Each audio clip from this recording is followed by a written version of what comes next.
Welcome to another episode of Narrate. And in this episode, we're going to talk about the current topic of misinformation. Misinformation is now really getting out of control. We can see it everywhere. Now it's got to the point where we can't almost tell, is it real or not? This is an epidemic, isn't it? Well, that's a good question. I mean, the problem or the issue with misinformation is something that started many years ago. I mean, we know the story of the Trojan horse. That's an example of misinformation. What is the difference nowadays is that we have more data, we have more players, and we have more technology to create campaigns of misinformation and to spread the misinformation. So that's basically the issue that we have, how to distinguish between the information that is credible and is real and the one that is not. No?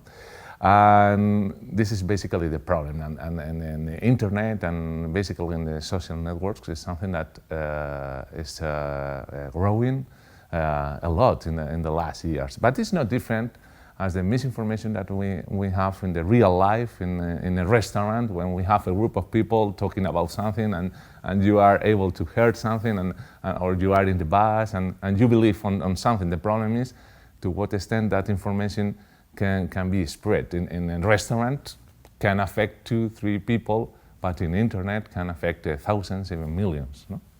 Oh gosh, so what are we going to do to kind of curtail this or try to contain it?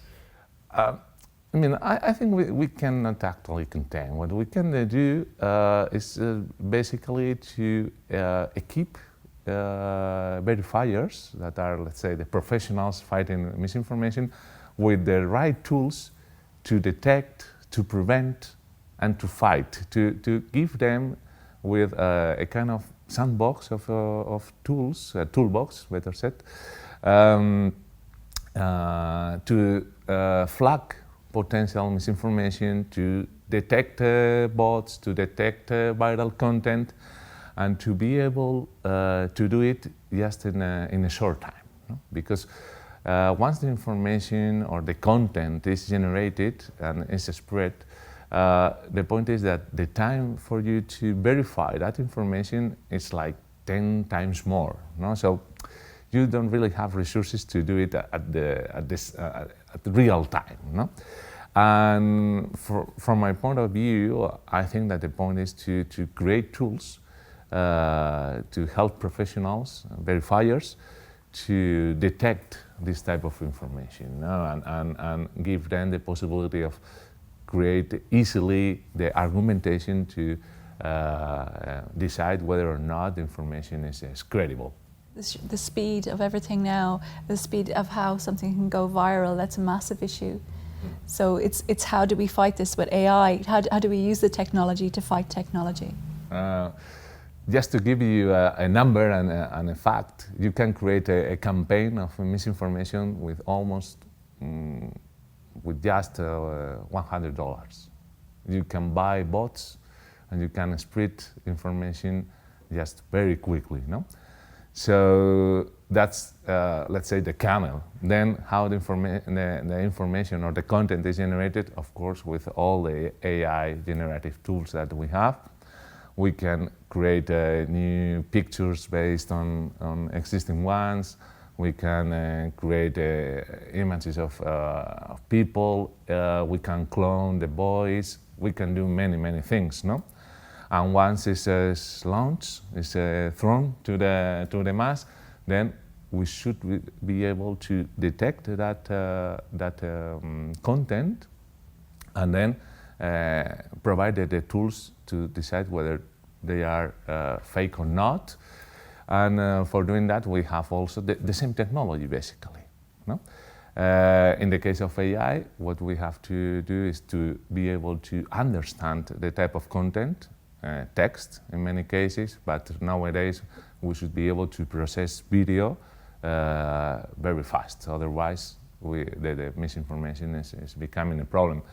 And then apply classifiers and provide monitoring tools and provide tools to extend the information that is published or enrich the information that is published to create the argumentation and create a justification of something is credible or not.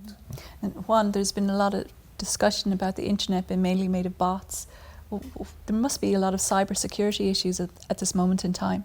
Yeah, I think so. I mean, in cybersecurity also, I think there are like two major aspects. One is vulnerability. So basically, many of the systems that Professor José María Álvarez is talking about are also related to how we can exploit the problems in the system. So there are some security leaks that we can exploit and we can benefit from, just from a attacking perspective. And I think AI is actually making this even stronger, because the possibilities to make many attacks easier and many attacks, let's say, on an explosion of attacks way, this could also lead to a completely different situation in terms of equilibrium.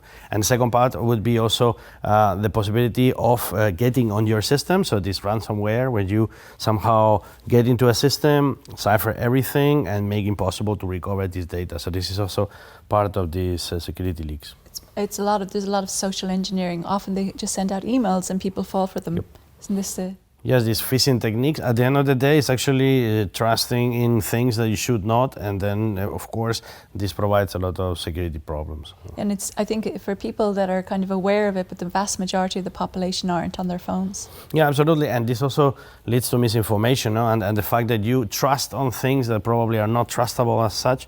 There's not one source of trust which is reliable enough, and then you tend to believe in these things and tend to either open your doors and then everybody gets in, no? A little bit like Rome at the end of the Roman Empire, and this is happening. This is how to curtail it, the misinformation. You know, how do you absolutely contain it? Is it education that's lacking? Apart from the tools, we've discussed the tools, but also people need to be informed somehow. Yeah, exactly. That's the other side of the coin. You can keep professionals with the tools, but finally, who is gonna face the misinformation, the contents? Is my sister, is your kid, is your grandparent, and they need to be trained to detect, or at least to flag, to find potential vulnerabilities or elements that creates that this content is not something that you can trust. No, this is a kind of training activities that journalists are doing with media literacy, but I guess that they are not still reaching the population as a whole. No. They are just focusing on certain groups. For instance, students in a primary school, no? or people in this sector that they are working, for instance, in cyber defense, and national security. But I think that the strategy should be more general and cover every person, no? And we can also provide tools for them, but we cannot ensure that these tools are going to be used. No? So finally, you need to equip and train these people with some skills to detect potential content that is not trustful. Mm-hmm. This is also, you're kind of have to trust the main platform, because it's a centralized platform also with information. Because if you bake these tools into the system, very similar to what Grok has done inside in Twitter. Mm-hmm. So I think we're going to see, we need sort of a democracy around that, so that they don't just automatically censor stuff. What's nice about Grok is it lets you know what's not true. You know, so this is immediate. So yeah. That's the type of tool, and if you mix this type of tool that is based on generative AI and probably with real-time content and overcoming some of the challenges in generative AI, if you combine that with the knowledge of the people that is already there you have a potential solution to flag the content as credible or not.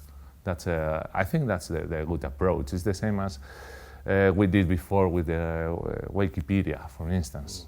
Now everybody, I think, trusts on the content, no? Because it was created building from different parts of the world, from different experts, or at least people that wanted to create content, no?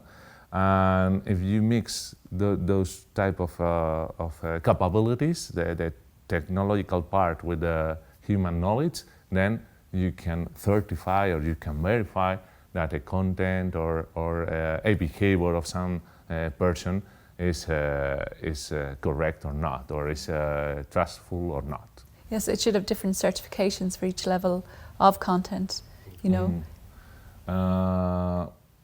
I don't know if they have such capability. Well, in Grok they tell you this information is from here, it's not true. You know, they kind of rate it. Yeah, I mean to trace back which is the origin and the provenance of the information. Yeah. No? That's useful, but sometimes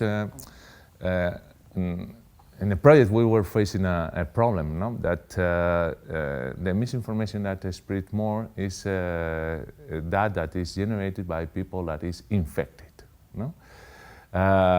For instance, let's suppose that one of the biggest account in Twitter, in X, I don't know, Rihanna or Barack Obama, they publish something. You automatically trust on the source, but maybe the content is not trustful. So then we enter again in the problem of cybersecurity, no? So basically the problem is when you trust the source, but you cannot trust the content that is published. And this is because that person or that group or that entity or that account was infected. So that's a problem. Yes, that's a massive issue with influencers. Exactly. Yeah. That's the problem with influencers, that sometimes they spread information or knowledge that maybe is something that we cannot certify, and they have a lot of power to reach a big audience. No? But Sora is having a massive impact on misinformation at the moment with all the fake news. I mean, it looks exactly like I don't know where it's been lifted, but it looks the news presenters are exactly the same. You cannot